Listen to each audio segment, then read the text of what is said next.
All right. Hello, everyone. So welcome to our virtual event space. My name is Allie. You might recognize me from our Lake Forest Park location. And I'm your host for this evening. I am so excited to be introducing Tehlor Kay Mejia and Aiden Thomas here to discuss the final Paola Santiago book, Paola Santiago and the Sanctuary of Shadows, which just released today. So huge happy book birthday.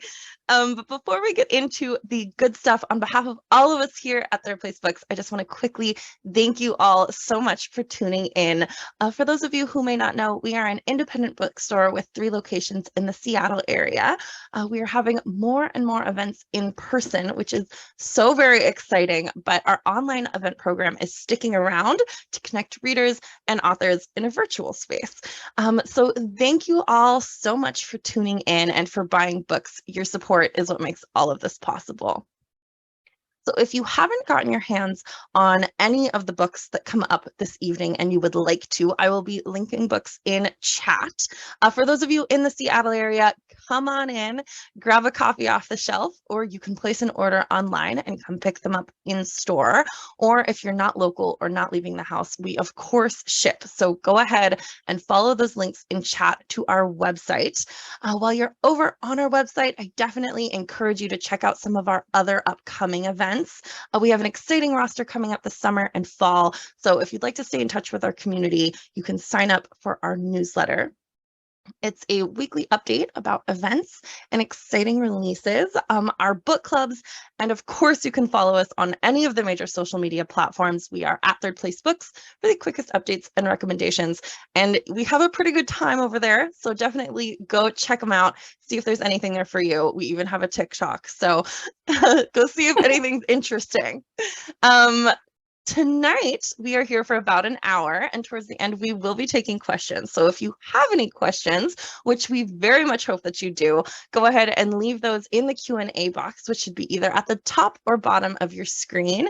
It is different than the chat box, which is great for virtual applause and connecting with each other. I absolutely invite you to share where you're tuning in from in the chat. I see Michaela has discovered it already. Hi, Michaela. But when it comes time for questions, do make sure those end up in the Q&A so we can most easily find them. While you're in our chat and question spaces, I do want to remind you to lead with kindness and refrain from any inappropriate behavior or harassment. And finally, should any technical issues arise, which can happen, this is Zoom, we will work as quickly as we can to resolve them, and we appreciate your patience and understanding. All right, so now is the time for us all to settle in, because without further ado, I am so pleased to welcome Tehlor Kay Mejia, the award-winning and highly acclaimed author of We Set the Dark on Fire, We Unleash the Merciless Storm, Miss Meteor, and of course, the incredible Paola Santiago series, which began with Paola Santiago and the River of Tears and continues in Paola Santiago and the Forest of Nightmares, and now concludes with Paola Santiago and the Sanctuary of Shadows. Her short fiction appears in All Out and Toil and Trouble anthologies, as well as The Cursed Carnival and Other Calamities. So in conversation this evening, I am so pleased to welcome Aiden Thomas, the New York Times bestselling author of the beloved Cemetery Boys and Lost in the Neverwoods. Their newest book, The Sunbearer Trials, is a Mexican-inspired fantasy, and it's coming out in just about a month, and we're very excited about it. So I'm going to go ahead and link the pre-order in chat, so definitely go check that out. So the book this evening is, of course, Paola Santiago and the Sanctuary of Shadows, in which Pao has to face down yet more dangers to rescue her best friend Dante. I can't say much because I don't want to spoil anything, but Booklist says this is a fast-paced journey into Latinx folklore with its clever protagonist. It's sure to keep readers turning pages into the night, which is absolutely true for me. So thank you all so much for being here. Audience members, of course, do not be shy in chat or if you need anything. And with that, I'm going to pass the stage to our authors. So welcome, both of you. The stage is all yours. Ellie, thank you so much for having us. For that like Tehlor, spectacular introduction, can I just talk about how I'm blushing? Like, I don't know. It's a lot. Thank you. Oh, stop. I'm leaving. Thank you. She was like reading off all your books, and I was like, yeah, they're all bangers. And I was just like, yeah, that's a great book. That's a great book too. Oh, Miss Meteor, yeah, that's another great one. This is like very exciting. It's like I feel like you do them one at a time, and then somebody reads them all in a list, and you're like, I'm all of a sudden, like, that's a lot. Yeah, you're like, wait, I've been doing this for a while. Also, they're all bangers as just a like forever blurb on the top of anything I write. Just Aiden Thomas, they're all bangers. Yeah, just email me, and then I'll send it as like an official blurb, and then you can just reuse it whenever you feel like. Yeah, perfect. So I'm so excited to talk to you and for us to talk about Paola. I can't believe that it's already coming to a close. I feel like the first book just came out like a second ago. Does it feel wild? It feels so wild. And I feel like part of it is because the whole trilogy has released during a pandemic. So I'm like, I literally have still not even been anywhere. But yeah, like started at the beginning and now we're at the end, and I'm like, it's just felt like one long like Wednesday, the whole pandemic. Isn't it still just this one Wednesday? Like, how did 3 of these come out already? But yeah, it's the end. Yeah, it's wild. I'm about to, because this is your 3rd pandemic book. Is that correct? It's my fifth. No. My 5th. Yeah, wait, I was like, wait, no, because Miss Meteor came out during it. Yeah, We Unleashed the Merciless Storm. I had a tour planned for, and it came out like literally week 1 of when everyone was like, maybe we shouldn't go outside anymore, like ever again. So it was just like watching like all the events fall like dominoes like that week. Yeah. So I actually had 1 non-pandemic book and now 5. Oh my gosh. Yeah, like, I think they all leave again. I think you've earned the title of most pandemic books, because I don't know anyone else who's hit 5. I know some 4s, but like yeah, 5. Like why? Oh my gosh, it's wild. What a journey, and here we are. Right. Yeah. Wow. So to get us started off, can you tell us a bit about what the final Paola Santiago installment is about? Yes, I can try. It's so hard without spoiling. It's so hard. I guess I've only done like because it's book 3, right? I know. I'm like, with a duology, you can be like, yeah, so like remember in book 1 when this happened? Well, different stuff happens, but now you're like 2 books removed from the beginning. Like, ooh, can't spoil even the most recent thing that happened. No, I mean, it's a lot more monsters for sure, which I think people have probably come to expect. These poor traumatized children just like getting hammered with like more paranormal beasts when they should probably be in like 7th grade biology or like therapy or somewhere. Therapy for sure. Yeah. Maybe. There is like an element of that. Like obviously it's fun and there's like a lot of monsters to defeat, arguably the biggest one yet, and a lot of like inter-friendship teenage drama, which is my favorite thing in the world. But also like, yeah, a little bit of confronting like, wow, we've spent like 2 years in this just intense like non-stop trauma fest where we're in danger all the time and there's so much happening and everything's always changing. And I feel like a lot of fantasy books like don't confront how hard that would be on the brain of a child to be like still. So yeah, there's definitely a little bit of jumpiness and a little bit of just kind of like PTSD and what's going on in Pau's head, along with just kind of like trying to figure out how do you trust your instincts when, you know, people are saying, oh, it's not, you know, you're just being paranoid, but it's like every other time you've been paranoid, the thing really happens. So I think it's a little bit of a mix between like scary slavering beasts and like the beast within. Yeah, which I appreciate. Me and you, I feel like we write these books, we're like, here's this really cool fantasy concept. And now let's talk about trauma and use metaphors. Well, really isn't the monster just a big metaphor? Let's get into it. Yes. Literally. What was the original inspiration behind the Paola Santiago series?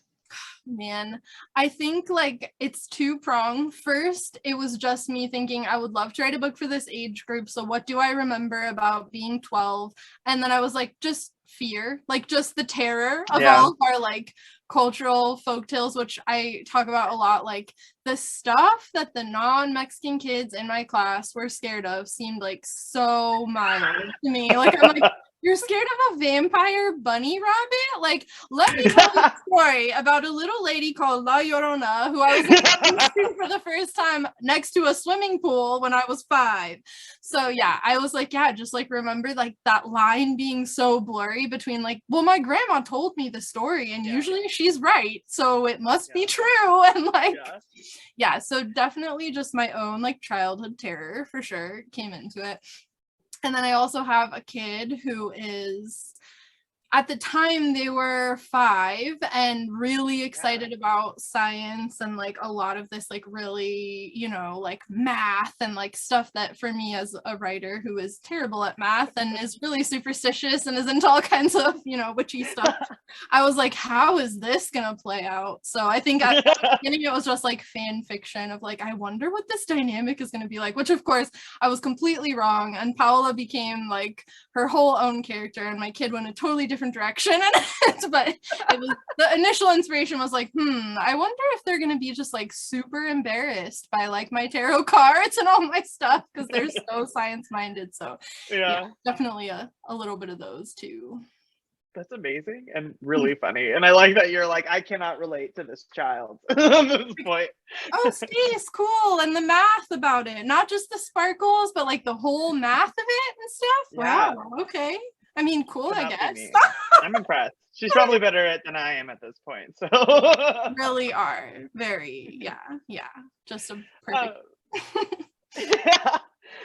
Next, could you kind of introduce us to the main cast? So the characters that we would be, you know, without spoilers, that we'll be encountering during the series, and specifically the last book, of course. Yeah, so we've got like sort of the main cast, which is Paola, and then her 2 best friends, Emma and Dante.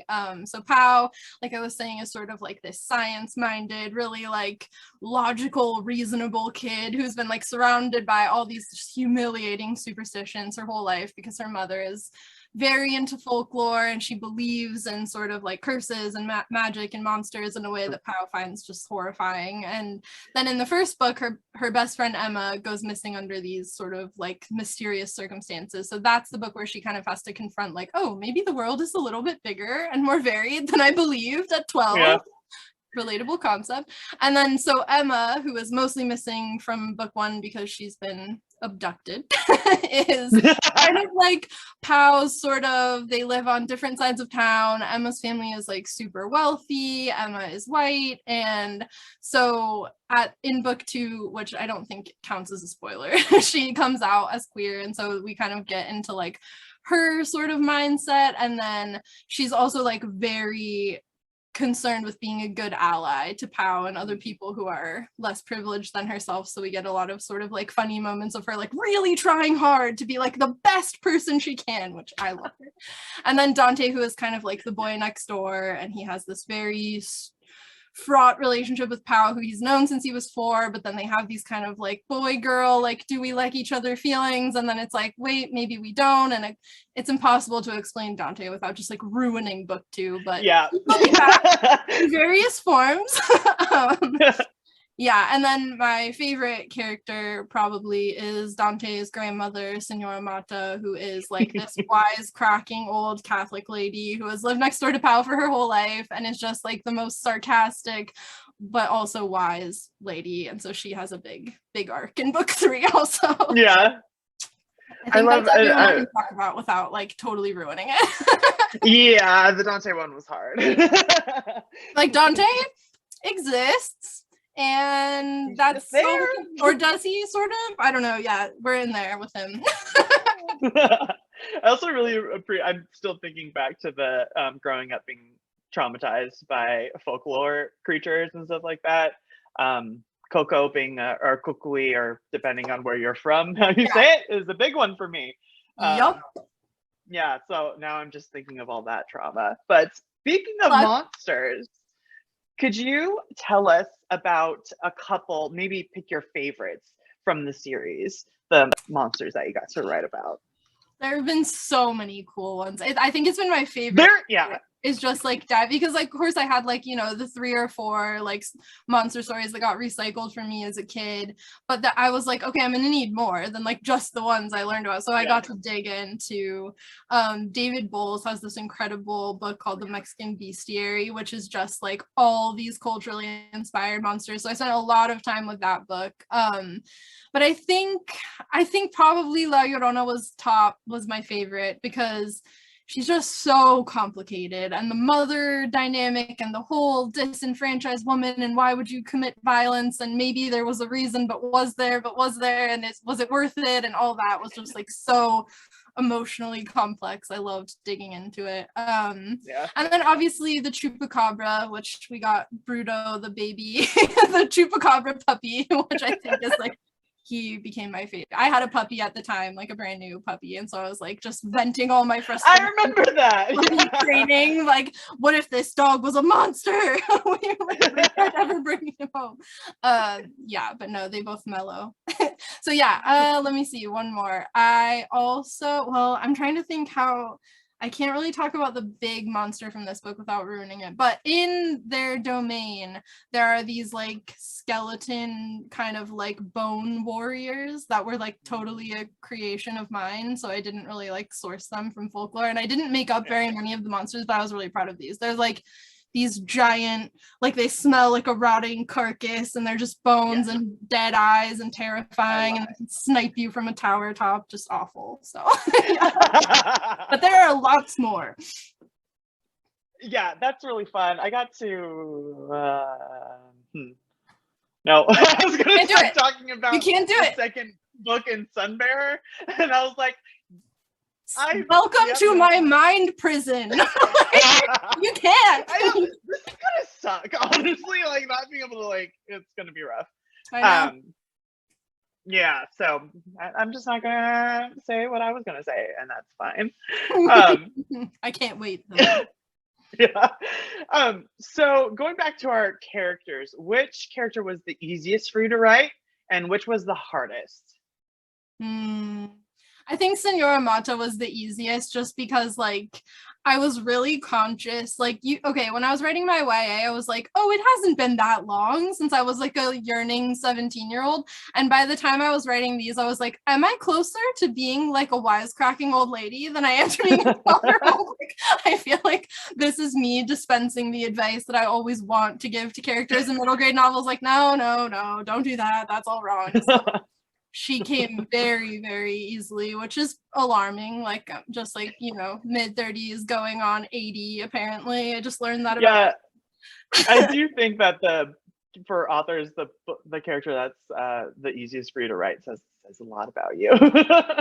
Just the old lady next door throwing the chocolate at people. Like, I guess that's my destiny. Probably the hardest character, which it's like, how do you not spoil, was Pau's dad, who, if you don't know, will make an appearance. Like complicated dad stuff. So it's like, how do you, like, you know, and I feel like it's hard too because the patriarchy exists. So I have a hard time with male characters. Like, how do you talk about them in a way that makes them lovable, but also doesn't discount the dangers that you could have with like a man who's sort of sketchy in your life? And so, yeah, that was a tough line to walk. I hope I did okay. Yeah. And then, so you already talked about that she was the most relatable character for you. And so when you're writing your books, and do you like have scenes that you're like looking forward to? Was there a scene that was like the most fun that you got to write about? Or yeah, there was. That's all I can say. No, I'm kidding. Yes, there was a scene, and maybe you'll read it. And no, actually, like at the very beginning of writing the first book, I knew how the whole series would end, and like what the big culminating, like what are we building towards for two, like, you know, the course of 3 or 2 3/8 of a book before it like And so like actually getting to the point where I was like, oh, it's time, like right now. It's been 4 years and like now I get to write this like huge culminating scene where like all these little threads get wrapped up, and I hope there's a few moments where you're like, what the heck? Like, where did this come from? So yeah, can tell you absolutely zero things about the scene itself, but it was awesome. Had a blast writing it. And do you have any like small details or Easter eggs in your books? Because I like doing that a lot. Doing like references that maybe it's just that I know, or like you have to be like in the club in order to like understand what you're nodding to. Oh my gosh. First of all, you are the king of that. No one will ever do it better. Yeah, I do. I love to. Some of the stuff I feel like is just like cultural, like even though it's like a deep dive into like Mexican culture from my particular tiny perspective, but like just being able to be like little stuff like, oh, the weapon is a slipper, and only the people who grew up like that are like, oh, like I've gotten so many people like, what a weird choice for a weapon, and I'm like, nah, like, and then the polar opposite answer is like, oh my god, can't believe you turned the chancla into like this mythical weapon. That's so on point. So yeah, so I like to have little details that are like, yeah, if you know, you know. Like it won't exclude you if you don't know, but like it might feel special if you do know. So yeah, I love that. And it's really fun. I want to hear about yours. Tell me about your Easter eggs though, because I feel like people need to know like how great this is. Oh god, my Easter eggs. I'm trying to think of like a good one. The chancla is always a great one.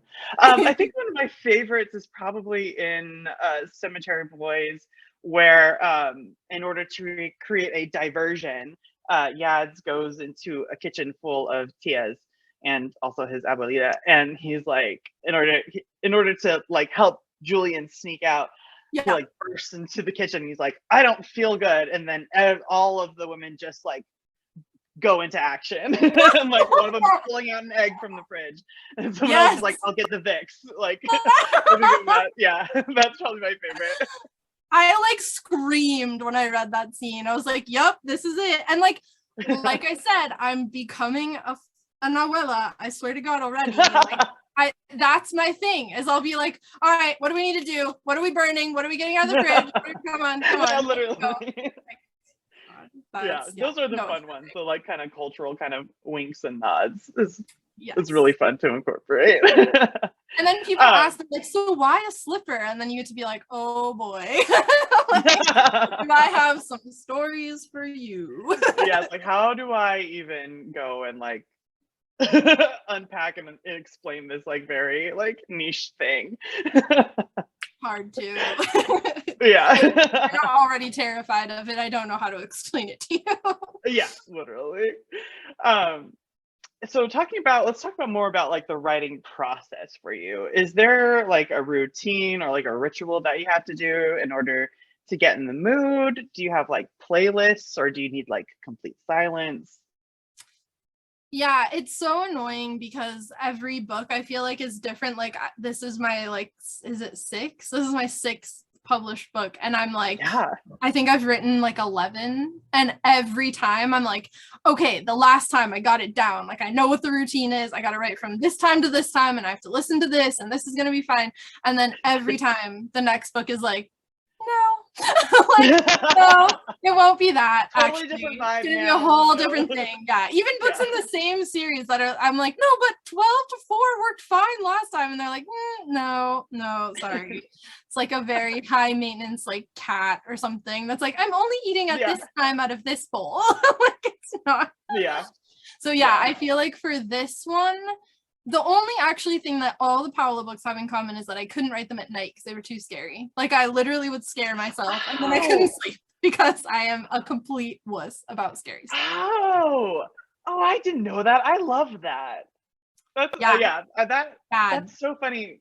I also think what I'm hearing from you is that being in a pandemic also doesn't help create an environment that's easy to like create during or be consistent about. So that makes a lot of sense. So and it's funny for me personally, when I'm writing, write so much better at nighttime. So summer is usually when I have to draft, and it's the worst thing ever because I'm like, all this sunshine ruining my mood of me trying to like write these scary stories and stuff like that. So that's currently what I'm going through, and it's rough.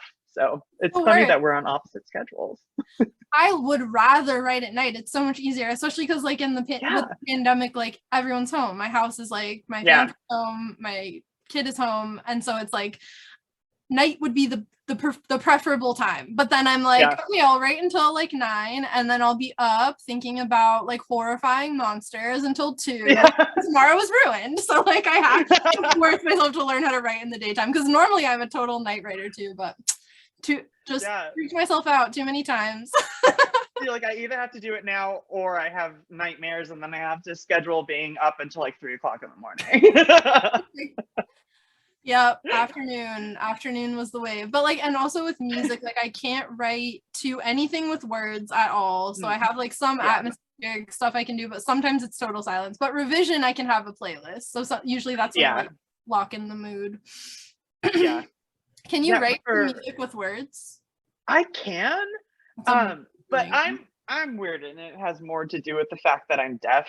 I need to have like some kind of a background noise, almost like a white noise going on. And so things with words don't really bother me, especially like I like to put on just like live streams of people like playing Twitch or something, because that's a good idea. Yeah, and like my hearing doesn't work well enough to like understand what they're saying. All the words. So I just kind of tune it out, and then it's just kind of like I'm realizing that maybe this is a pandemic thing, because it feels like I'm not alone, and I think that's why I like it. It's all coming together. I keep doing this where I'm like, I know, just like the normal thing is this, and I'm like, ooh, is it the normal thing, or is it just that I've spent like literally 5/6 of my career in a pandemic? I wonder. It's rough. Because mine's the opposite, where I'm like never alone. Like I feel like people who like live alone are having a totally opposite experience. Like usually I'm so used to having like hours of the day where no one's here, and then now it's like, no, it's just there's always someone here. Always you can hear someone talking. I can hear my kid playing the ukulele right now. Like just right out there. I guess because I mean I live alone, and so that's been I make my friends come over and hang out with me a lot. I'm like, I actually hate this. Actually, could you just don't talk to me, but just talk to each other in the background? Can you guys like hang out while I sit here and work? If you could do that, that'd be great. Thank you so much. I know this is like a normal ask, so I'm sure you guys are like not weirded out at all. Just I'm sure this isn't a strange thing in the least. Good for you too. Anytime, just if you want me to come over and just sit there. I feel like that's a good idea. Roll through my phone. Just for some silent like companionship. So we were kind of talking about this offline, but I feel like both you and I have been blessed countlessly by the good cover gods. And Paola Santiago has such beautifully vibrant covers. Like I'm obsessed. I think the second one is probably my all-time favorite out of the series. So moody. I love it. They're so good. Can you tell us about the process of getting the covers done? Like, did you give any input? What was it like? Because I know it's different for every author and even like every book. Every book I start is different. My cover artist is Vanessa Morales, who everyone should look up on Instagram because she is incredible. The first cover, and it's funny because the first Paola cover was the first one that I had like an actual depiction of the character on the cover, because my first duology is like really vibey, and they're so I was like terrified. I was like, what if she looks not like I want her to look? And I'm, like, not to admit to being a type A control freak, but I am one. So I was like, I don't like it. It's gonna be awful, and I'm not an artist either, so I'm gonna have to try to explain why I don't like it and how specifically. And so they gave me like 3 sketches of different ideas, like pencil sketches. So you got to pick between the sketches? I did. That's fun. And then when I picked, Vanessa was like, oh, that was my favorite one too. And I was like, oh, cool. cool. Well, you just do whatever you want from now on then, because like we're obviously on the And so they actually like they gave me the opportunity to have a ton of input, and I just like didn't have any. I was like, everything you do is perfect. So please continue. Yeah, you're like, I'm actually gonna mess up this process. Yeah, so why don't you I tell would. me what to do? Yeah. Like I'll dilute it somehow and make it worse. So yeah, basically I'm just like, show me when it's done. I'm sure it'll be perfect. Yeah, and they're so gorgeous, and I feel like the characters like really age. Like how kind of ages, like in the first she looks kind of like young and scared, and then in the second one she's like more present and she looks a little older and she's like inquisitive, and then in this one she's like ready to just burn it down. She's so ready. And I love that for her and me, because I get to read about it. Yeah. Okay, I want to hear about the Sunbearer Trial. I'm gonna like hijack this because that is one of my favorite covers I've ever seen. Like all your covers are really good, but that cover, like literally, like when I close my eyes, it's there. It's so beautiful. Thank you so much. Yeah, it was really exciting. Hopefully there's no one from my publisher on here, because I'm going to tell you a secret. And that's that my cover artist is Mars Lauterbach, and we actually met before I even sold a book. And by met, I mean I saw them on Tumblr doing haiku fan art, and I commissioned them to do haiku fan art. This is my favorite story ever, officially. Yeah, so I was like obsessed with their work. And then it's really funny because you sell your first book and you get all excited and you want to have absolutely all the things. And a really important thing for me was to get character art done. Yeah. So I felt like such a dork, like messaging Mars and being like, "Hi, I write books. Could you do some character art for this book that I'm working on and like just sold?" And Mars was like, "Yeah." And that's how those 5 tarot cards for Cemetery Boys. I have them, I think, somewhere. They're beautiful. They're beautiful. Yeah. So I got those done and I loved them, and I was like, I'm gonna use these for my pre-order campaign. And then it came time, and I like sent them to my editor and was like, "Look, aren't these pretty?" And she was like, "Yes, they're beautiful." And I was like, "Thank you." A lot of the time she's just like petting my hair and being like, "You're doing a good job, Aiden." Yeah, great idea to do that. You did good. They're pretty. We're very proud of you. Good job. And then it was time to like start talking about cover artists, and I kept like putting the character art in front of my team, being like, hint, hint, hint. And what they did, they asked me for, they did a style sheet for Macmillan, my publisher specifically, will send me a form and be like, main characters, describe them, any important scenes, any ideas that you kind of have for the cover. So I of course like exhaustively filled that out. And then they were like, "Okay, we're going to send you a PDF with I think it was like 6 artists, and if you can look through examples of their work, let us know like your top 3 or whatever." And I was like, "Great." So I like started scrolling through it, and a really cool thing that Macmillan did was they made sure that every artist was either of color or queer, which was great. Amazing. So I started scrolling through and it was really cool, and I got to the very last like artist and I looked at the art and I was like, "Oh, that looks like that haiku character I like." I was like, I own that print, and I realized that it was Mars, and so that's amazing. Yeah, and then from there, I was really excited. They said yes, but since Mars and I are now on a very friendly basis, basically what we do is we like conspire like behind the publisher's back. That's amazing. The dream. So when it was time for the cover, and they kept being like, "Well, we don't want to use Mars because Cemetery Boys, we don't want people to get confused." And I was like, "No doubt, but what if we use Mars?" And they're like, "Well, we'd have to take it to sales and get approval, and we're not sure, but here's like some other options." I was like, yeah, no doubt. Sounds good. What if we use Mars? Yeah. So, like, I basically had to like bully them into it. And then finally sales was like, "Oh my God, fine, just let him use Mars." This is turning into a very long story. No, I love it though. This is like, this is an atypical cover story. I feel like everyone has the same one normally, but this is like, oh gosh, I love it. Yeah. So then, what was the next step after that? So before I even got them approved for the cover, they started working on character art for me. So I was like, well, if my stinky publisher won't let me use Mars, then I will use Mars for my pre-order campaign. So they had already created Teo, and I was so madly in love. And it's kind of like what you said. I give some parameters, some inspiration, enough for Mars to kind of take that and run. And the way that they did Teo in the character art, I was just so in love. And then they were finally agreed that they would be doing the cover. And so they had Mars do a bunch of different sketches, like 4. And then Mars like sent them to me, and they were like, hey, do you want anything like specific? So we had to do that.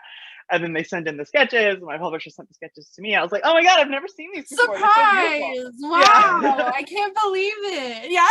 Yeah, exactly. And then I messaged Mars. I was like, Mars, which one's your favorite? And they told me which was their favorite. And I was like, great, I love that one. So that's what I told my publisher. And then they got to create it. And we're doing that again right now for the sequel at the moment. So it's fun. We can be very sneaky sneaks about it. Yeah, that's great. And yeah, I'm sure yeah. that no one will ever find out because you're being so under wraps about the whole thing. Yeah.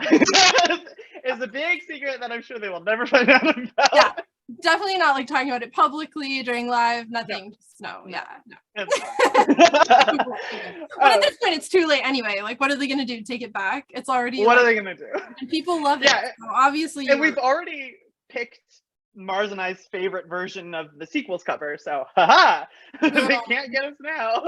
Well, if there's already a version, I expect this to end with an email to me of what it looks like. I can do that. That can happen. I will text you as soon as we're done. But so for me, a really cool thing is that you're part of Rick Riordan Presents. Yeah. And that's amazing. What is that like? Do you get to have talks with Rick? Like, what is that, the kind of process of being under that imprint? And yeah, it's so, I mean, I was like a forever fan, obviously, like a big Percy Jackson, like everyone. I'm like, I don't know if you know this really niche, interesting thing about me, but I liked Percy Jackson. Maybe you haven't heard of those books. They're very underground. Just not that many people know about them. So it's like kind of just a special thing for like me and a few of my closest friends. No. So when I heard he was doing the imprint, I was like, wait, really? Like I had just sold my debut. So my agent was like, are we really going to try to switch age categories like 5 seconds after like your book isn't even out yet? And I was like, So he was like, let's wait and like get through this process first. And then like, if you still want to do it in like a few months, that's basically my agent's job, is to like pat me on the head and be like, yeah, no, totally do that eventually. So I think he was hoping I would forget. And then I didn't forget. I was like, hey, out now. And so, yeah, we submitted, and it turned out that Rick grew up in South Texas. So he was like totally already familiar with La Llorona and like the whole mythology. So that's cool. Yeah. And so for the first book, I got notes like from him on the draft, which is like the scariest thing that's ever happened to me. I was like, it's like waiting for editor's notes like on steroids. I was like, oh yeah, this was a mistake. This was all a horrible mistake. Can I just take it back? I'll just have it back. It's fine. I'm sure it's terrible. No, the notes were like, never mind.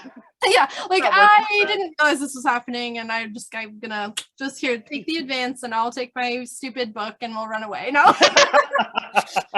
No, but his notes were like, of course, incredible. Like he's a master of middle grade, so just like he's so funny, and most of the notes were like, this is hilarious, like ha ha ha ha, or like he would make a pun that's like better than the pun I made in the book.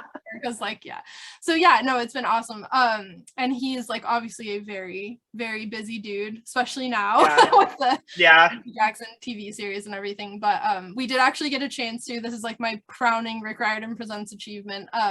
We played D&D for charity like the year my first Paola Santiago book came out. I remember it was that. So funny. I had never played D&D before, and they were like, no, you gotta play, it's gonna be so fun.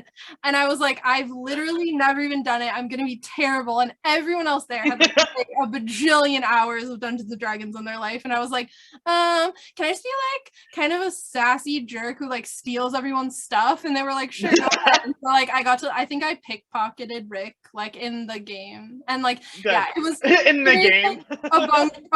Just in the game, don't worry, not in real life. I'm chair, not subtle in real life. But yeah, no, it was incredible. We raised a bunch of money for the Octavia Butler Scholarship Foundation, and we just like had the best time ever. And I've like since gone on to play more D&D, but now every time I just have this like, obnoxious story. It's like someone who goes backpacking in Europe after college. I was like, actually, the first time I played D&D was for charity with Rick Riordan. Don't know if you've heard of him.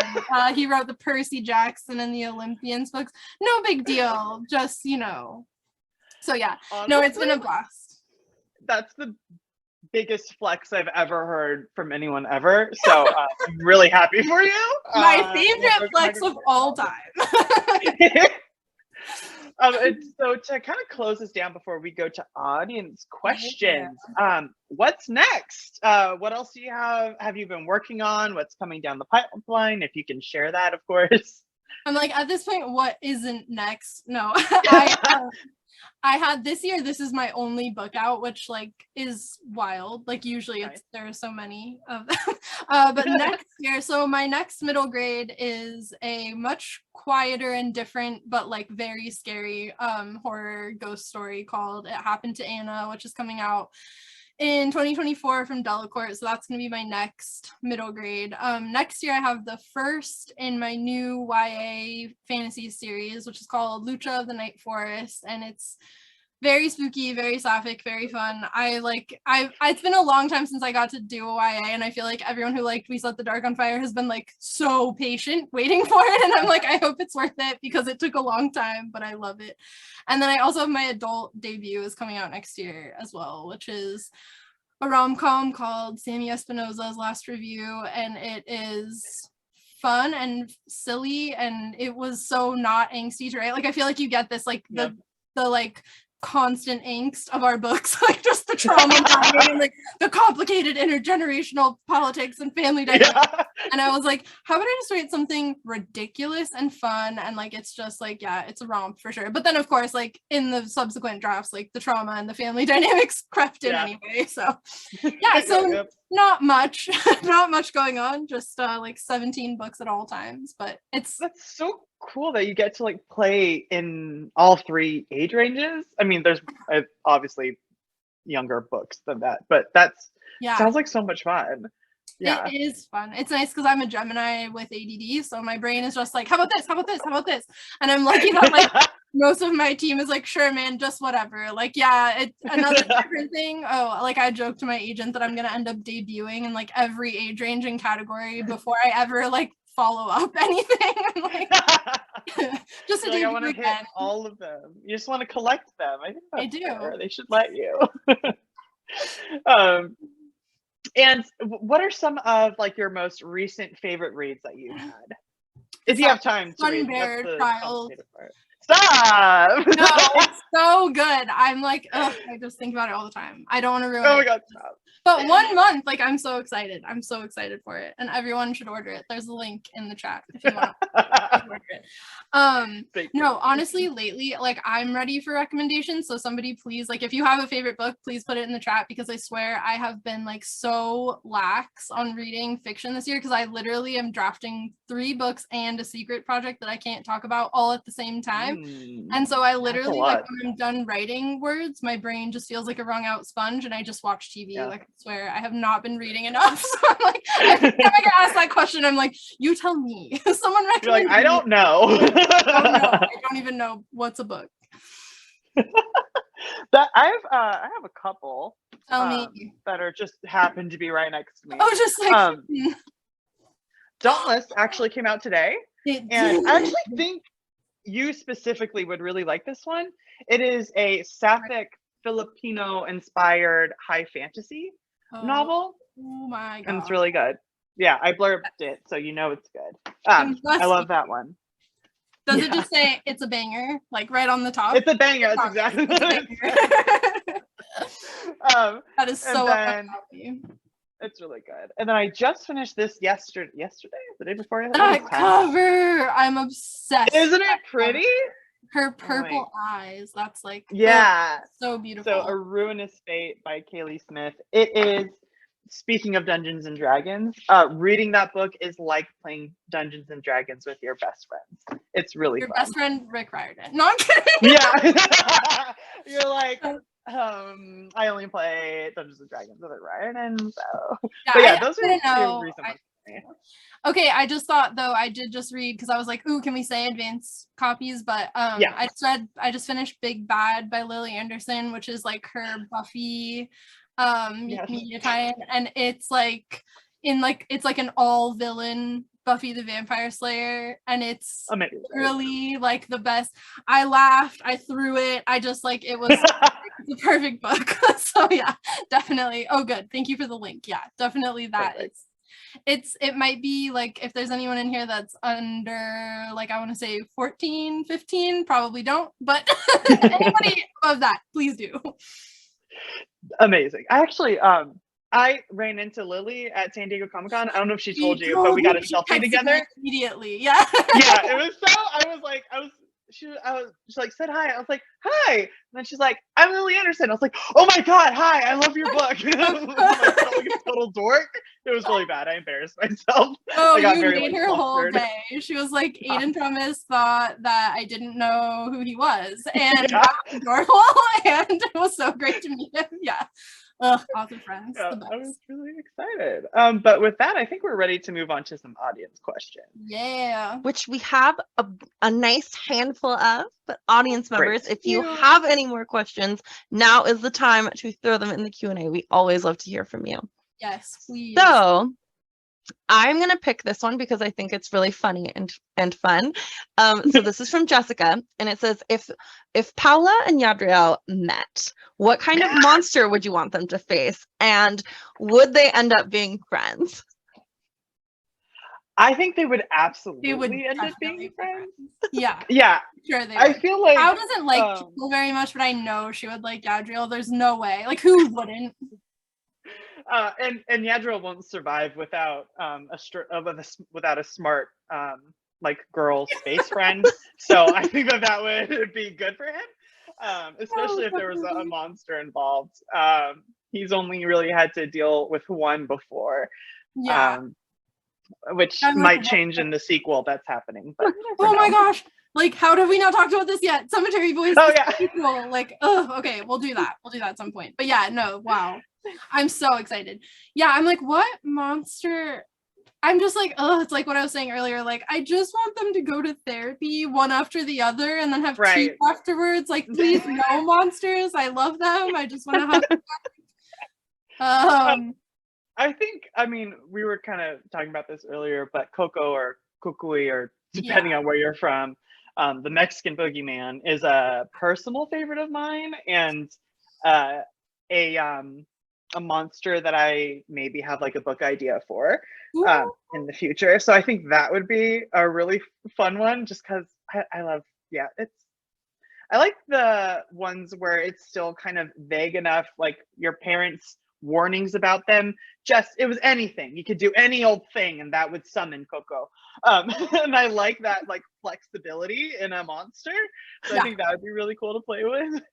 I think it's not a spoiler to say that that's the monster at the end of this book, and so we can use all the help we can get. Like, yes. Please try because it's not going great. Like, bring it on. Yeah, things are pretty rough. Someone in the chat said La Llorona seems fitting for Yads and Pao, and I think that's great. Like, yeah, let's just drag it back up. Yeah, like... that was a good one. That's a great question. Good question. So this is from an anonymous attendee, and asks, what has been your favorite moment with a young reader? And I think this is for each of you. So Tehlor, let's start with first. Yes. I'm like, do I have to? Okay, I feel like I'm gonna pick one for each series because I have two favorites. For We Set the Dark on Fire, I was doing a panel at BookCon, which was moderated by Anthony Rapp, no big deal. But that's like my second horrible name. But no, so I had a girl and her mom come up after the panel, and the mom was like, I really want you to talk to her because ever since she came out as queer like a couple months ago, it's all she ever talks about. I'm like getting bored and I just want her to like explore her other interests. And I literally just like ignored the mom and looked at the girl and I was like, I'm so sorry. Like, I'm happy for you. Talk about it as much as you want and eventually you will get better friends. Like that's what it is. And the mom was like so offended, like huffed off, and I was like, don't even care. Yeah, the worst. Whatever. I love you. That is so, I think I would have tried to like be more like a middle ground, but you're just like, anyways. Like, you picked the wrong person to ask this question. No, thank you. That. Not gonna do that. And then for this series, it actually happened today. This woman was like on Twitter, she said her son had just finished the Tristan Strong series and was coping by reading the Paola Santiago series. And this kid last year in school like wouldn't write at all. And because he's reading these two books, he wrote a book, or he's writing his own story about Gum Baby adopting a chupacabra puppy. And I was so excited about that. I was like, oh my gosh, no, because I was like such a reluctant writer too when I was young. And so I'm like, sometimes it just takes like finding the story that really like clicks in your brain and like makes you want to come up with your own. Yeah, so that was the fan fiction. I know. Like, I was like, you're well on your way. Yeah, Paola and Tristan, the crossover of the century. Are you kidding me? I'd read that. Like, call me. No, like, I'll do it anytime. Okay, I want to hear yours. I'm trying to think. Well, one is something that's happened a couple of times, but is so like warm and fuzzy that I just like want to break down and cry every time someone talks to me about it. And that's Cemetery Boys. People, that book is so important to a lot of people, and I get so many young readers, older readers who are like, this is the first time I like read a book where I actually like had it, like I was in it, like I had that kind of representation, whether it's, you know, the queer, trans, or the Latinx rep that goes on in it, that it's so like powerful and important to them. And I've had 3 off the top of my head, younger readers who have read Cemetery Boys and who named themselves either after Yadriel or Julian. And that, like how am I not supposed to have an emotional breakdown when I hear that? That is amazing. Yeah, so that's usually, those are my favorite kind of memories. And like, I have my Twitter DMs and my Instagram DMs like locked down pretty good, but I do like sneak into my message requests at Instagram and kind of scroll through it sometimes. And I will take a screenshot of really lovely messages from teens, and I save them in a folder on my phone. So when I'm feeling really bad about myself, I'll go in there and I'll read them and be like, remind myself why I'm doing this. I do that exact same thing. Yeah. I don't like get DMs, but yeah, they put them in a folder and sometimes I will like go. So like, even if I didn't reply to your DM, like maybe I look at it on my phone. Yeah, totally. Yeah. Oh, I love that. The coolest. So let's see. This anonymous attendee, I think this is for Tehlor, says, has your child been able to read these books yet, or do you plan to introduce them to it at all? Yes, oh my gosh, they do.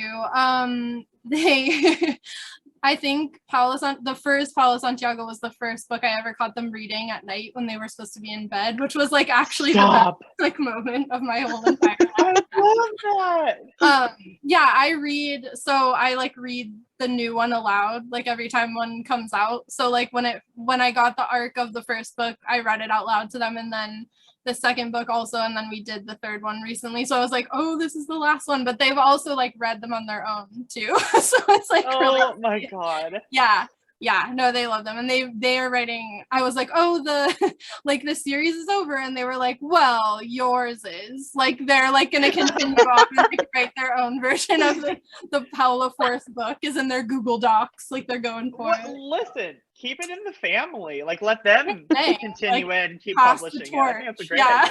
Yeah.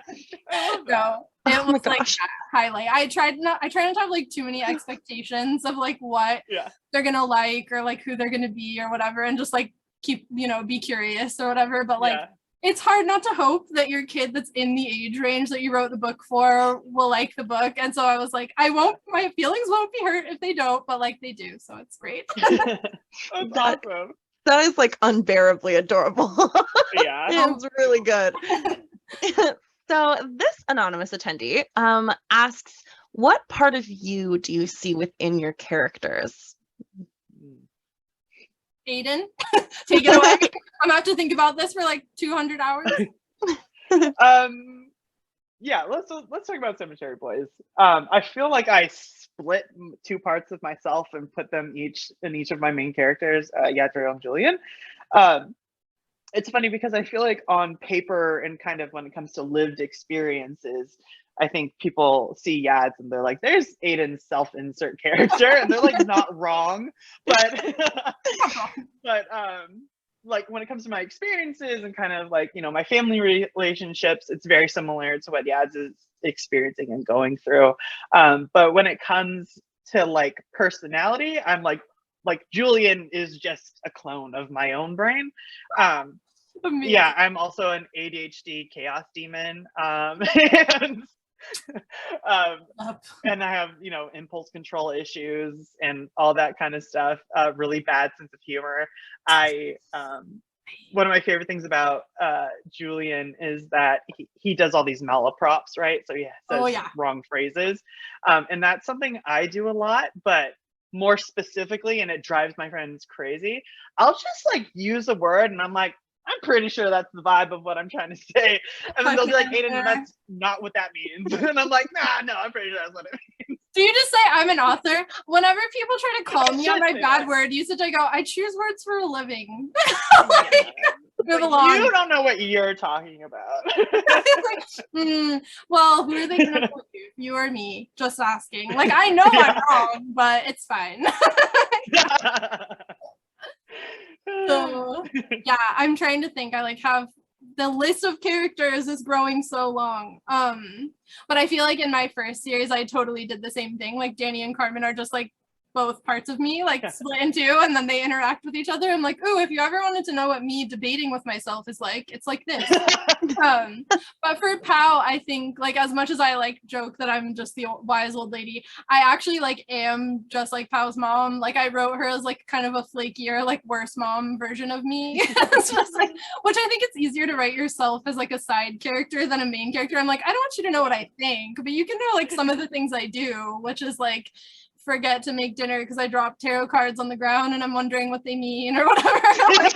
Just like a little spacey, a little too superstitious, a little too trusting that if you light the right candle, it's all gonna work out. Like, yeah, I always feed my kid at dinner time, but otherwise, definitely spot on. I was like, let me just make fun of myself for 3 entire books. It'll be fine.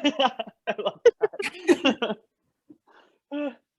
All right, so let's see. We have like a minute left, so I'm going to ask one last question. This is from an anonymous attendee, and it says, you talked about recent reads, but do you have any other recent favorites from other things like TV, movies, video games, etc.?